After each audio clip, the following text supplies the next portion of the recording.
Believe it or not, there is a very healthy way to get revenge on a narcissist. Now, not all these things I'm going to talk about are going to apply to you, obviously. I know I don't really have to say that, but I am. So here we go. Number 1, stop holding on to the junk. Way too many survivors are holding on to the narc's junk like you're some kind of storage facility. And you are, in fact, not one of those things. Again, everybody has a different situation, but the healthiest thing that you can do is sort out how to get rid of that cheater's garbage as quickly as possible. A definite boundary needs to be established here. So get in touch with whoever needs to be gotten in touch with and deliver a deadline to the narc for them to remove their crap from the place that you live. Be sure to let them know that if they choose not to comply with this, their stuff will find its way out to the garbage men for them to sort through at their leisure. Number 2, stop doing favors for these people. Narcissists will love to make you feel like you owe them something, even after the relationship is over, and newsflash, you don't. You don't have to do a damn thing for them, and if they were abusive towards you, well then why would you? I always hear all of this, well, it's because I'm a nice person.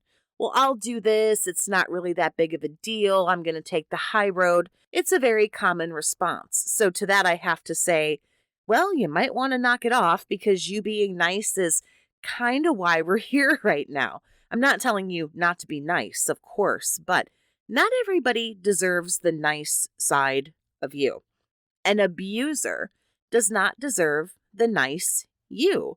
I'm not saying that they necessarily deserve a mean you, but really a very neutral you at your best. Stop doing things for them. They're just continuing to use you. Be your own person. Learn to say no.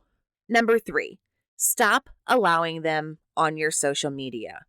If I hear something to the effect of, well, yeah, but if I block them, then they know they've hurt me, or then they know that they're getting to me. If I hear that one more time, what do you care what this person thinks about you after how dirty you got done? You care about what their opinion of you is and how they feel about this. Really? I'm not sure that you do. Secondly, clearly this all has gotten to you. And that's okay. I'm going to reiterate that and say it again. Survivor, it is okay to be hurt and feel hurt, among many other things, by a person who hurt you. I mean, who knew? Who knew that you would be hurt by somebody who hurt you? Guess what else? Maybe that's why you actually need to block them from social media. Maybe you're blocking them because they no longer have the privilege of knowing what you're up to on social media. Maybe they lost that privilege when they decided to be abusive and hurt you. Maybe you're blocking them because you don't want to see their garbage and lies that they're posting on social media. Whatever these people think about you when you're removing them from your social media doesn't mean a damn thing. Nothing that these people think really matters, trust me. Information is on the screen for you now if you would like to talk with me one-on-one about whatever it is you might be going through as you deal with a narcissist. All this information is also available at any time for you down in the video description. Number 4, stop worrying about their approval. This all kind of starts because we want this toxic person to like us. So we lower our standards, or like I did, you throw them out the window. We lower standards and expectations and boom, here we are, desperately seeking the approval of people. And the best thing that we can do is begin to look internally for validation, not externally. But even if we find that we can't get that validation from us internally yet, it's still something that we're having a hard time with. We can at least learn to seek validation from those who are positive and support you, not from people who want you to work for them and not have one single thought all your very own.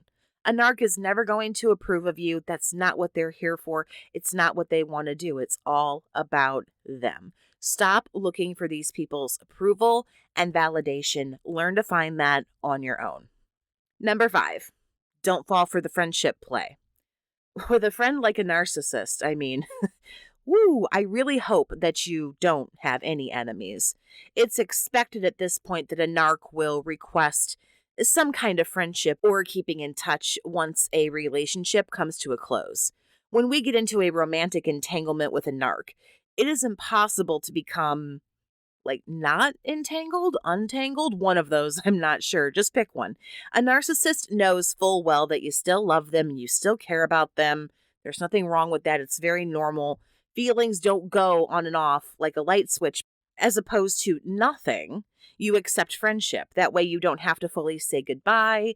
This might lessen the pain that you feel or some more grieving that you have to go through. But a narc doesn't care what title you give things between the two of you, married or split or friends or lovers or whatever. All a narcissist is concerned with is keeping you around to be able to get supply from you long term. They might even tell you something like they keep all their exes close or all of their breakups were amicable and things like that. It's just narcs keeping people on the payroll. Do not be seduced by a crappy part-time job that you don't want. Trust me, there are absolutely no benefits. Number 6, don't fall for the crisis Hoover. I mean, don't fall for any Hoover, but crisis is definitely one of the hardest ones to ignore. They need help, they're sick, they're poor, they're dead, they're dying, they're on fire, whatever. They have something going on, and you are who they picked to go to. Enjoy it that they've reached out to you and take some validation from it. You're human, sure, but it doesn't mean that you have to answer it or do anything about it. Always keep in mind that you would have been there forever for this person if they gave you any kind of respect or decency. And you are now going to do things the healthy way and demand respect from people, as we all need to do. You deserve respect. It doesn't matter what they need. And don't hit me again with that nice shit either.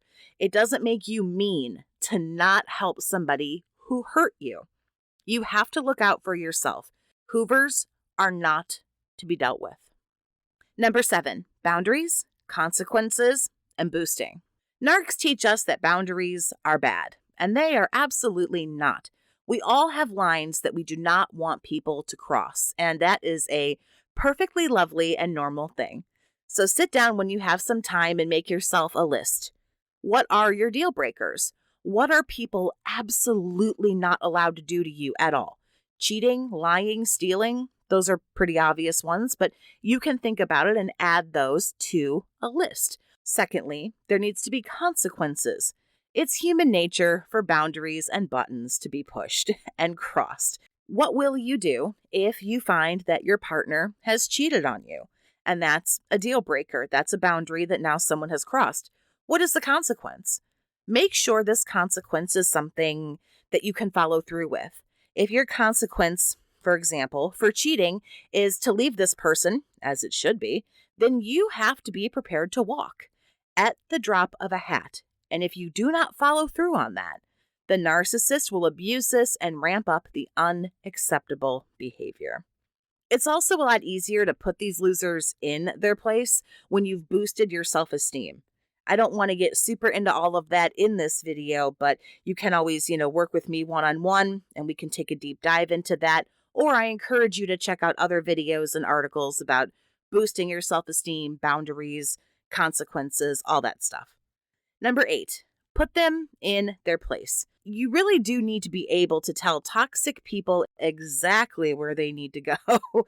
You don't always need a sassy, saucy attitude about it, but standing up for yourself, expressing your feelings, getting your point across, letting people know what your boundaries are, and teaching people how they are going to treat you, and letting them know what is not going to be tolerated, those are all vital. All these things really do put a narc in their place, and a bonus, like I say, they're all extremely healthy things for you to be doing.